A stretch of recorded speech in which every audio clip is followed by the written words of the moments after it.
After 7 years, Milsim West has finally updated their rule set, and the changes are huge. There's a lot of changes that players are happy with, and some that are also getting some players really upset. So let's talk about the biggest changes that we're seeing and how it's going to impact the game.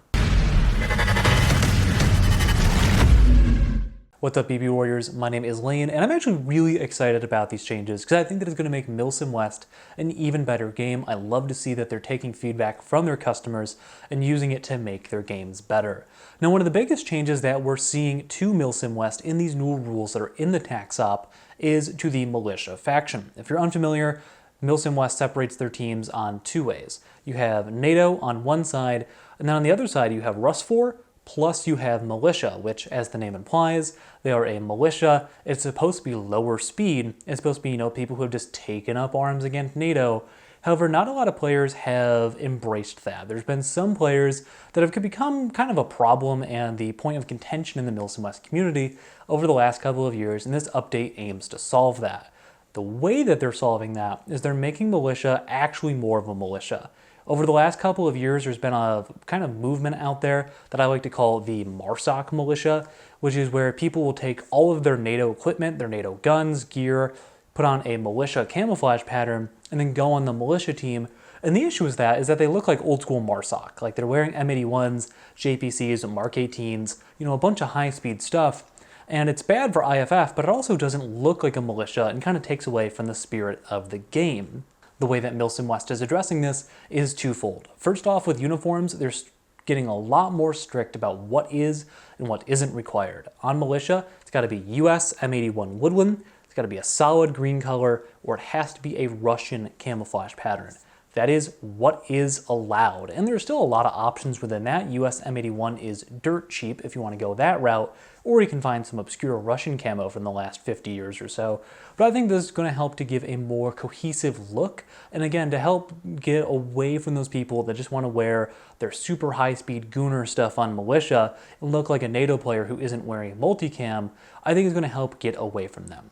Now, for the longest time, Milsim West has had a rule that says no Western-style body armor on Militia that has just not been enforced, if we're being completely honest. So I'm hoping that that really starts to get enforced on the Militia side as we see this update be enforced in the next couple of Milsim West events that are coming up, because I think it's only going to help. The other big change to Militia is something that you don't see on any other faction, and that is limiting the number of accessories that can be on your airsoft replica. They are now allowing you to only have one accessory on your rifle. I think this is to crack down on, again, people bringing their fully kitted out SIG MCX or their Mark 18 with a PEC box and a Surefire and your EOTech on top and a suppressor and all this other stuff. No more. You get one attachment on your rifle and that's it. And I'm sure that they're referring to electric attachments in the actual example that they provide in the tax op. It talks about you could either have a tracer or a red dot or a flashlight and a red dot. So I think you can keep your foregrips or your fancy stocks or a different pistol grip on there. I'm sure that's fine, but I think this is really going to help to show that, one, this is a militia and they have some limited supply in the universe of Milsim West, but also help, again, to just if you're not going to do the dedication of building out a NATO kit or building out a Rust4 kit and you want to go the easier way with militia, I think this helps that. I also think as a player, it's just super interesting because as somebody who's going militia to an event in a couple of months, it makes me think, what's the most important accessory? What do I really want? I like red dots a lot. I find them easier to shoot with, but a flashlight at night is going to be super useful, so I'd rather have that. So I think that's another great addition that they're making to this. Again, I think it's going to make militia more of that irregular force that they were looking for intentionally.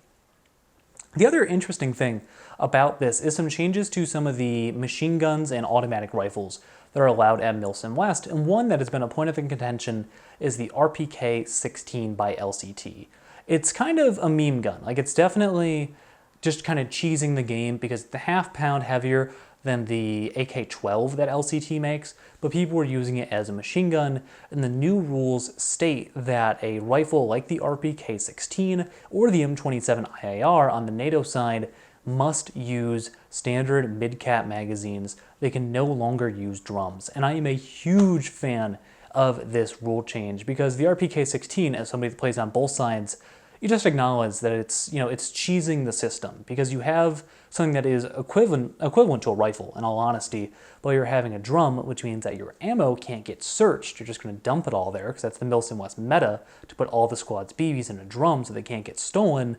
I think it just makes fights a lot more interesting, because nothing is more frustrating than going up against, everybody has RPK-16s with drums in them. It's just not good for the fight. It's not as fun as a player, I'd imagine, as well. And making them use mid-caps, I think, is a little bit more realistic, and also rewards the people that are going out and bringing out their PKM.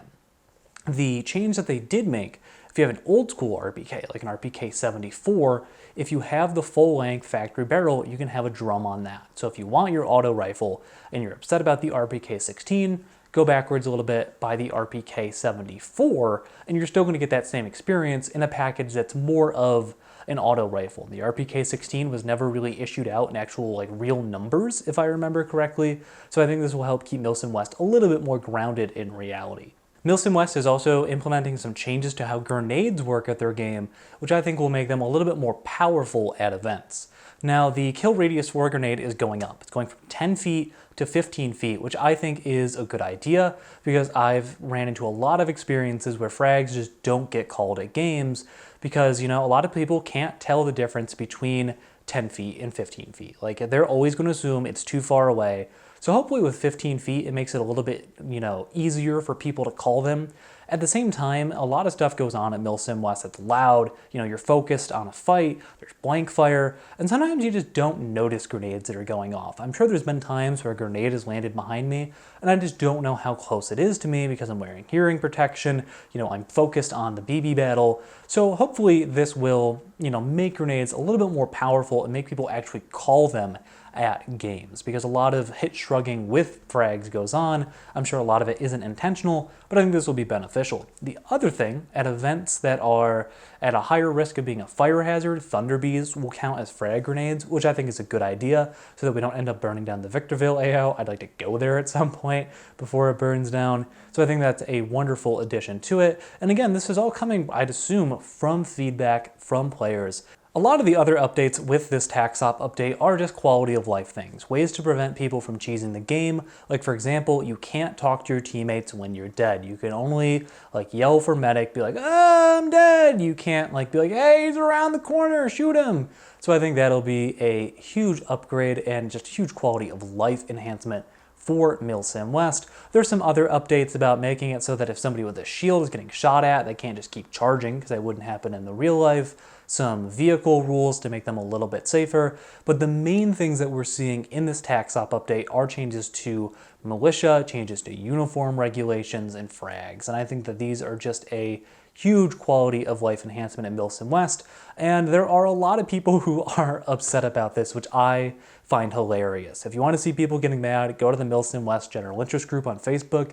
You're going to see some people that are not happy with this update, but I think it's showing people who care more about the spirit of the game versus people who go to Milsim West to win, which I've always found to be a silly mindset, because there are no winners at Milsim West. In reality, we're all airsofters, so we're all losers. Jokes aside, I am really excited to see how this changes Milsim West. My one thing that I am concerned about with this update is that it all comes down to enforcement. If Cadre aren't enforcing these new rules, then it's not going to make a difference. But hopefully, Cadre were involved with the TaxOp changes. Hopefully they're going to help enforce it, and we're not going to run into some of these issues and, kind of turn the game in the direction that the game designers were hoping for with this latest update. But if you want to see the changes to the TaxOp that are on Milsim West's website, I'll have a link to the TaxOp down in the description below. That's going to do it for today's video, but before we go, I do just want to say a big thank you to all of our channel members who help make this channel possible. If it wasn't for them, the Baby Warrior simply would not exist. And if you want to become a channel member yourself, there's some really cool perks, like being able to watch videos early, getting exclusive access to Discord perks, getting a guaranteed spot in the Rose My Kit series, and a whole lot more. You can find that information down in the description below as well. But again, that's going to do it for today. My name is Lane, and I'll see you all next time.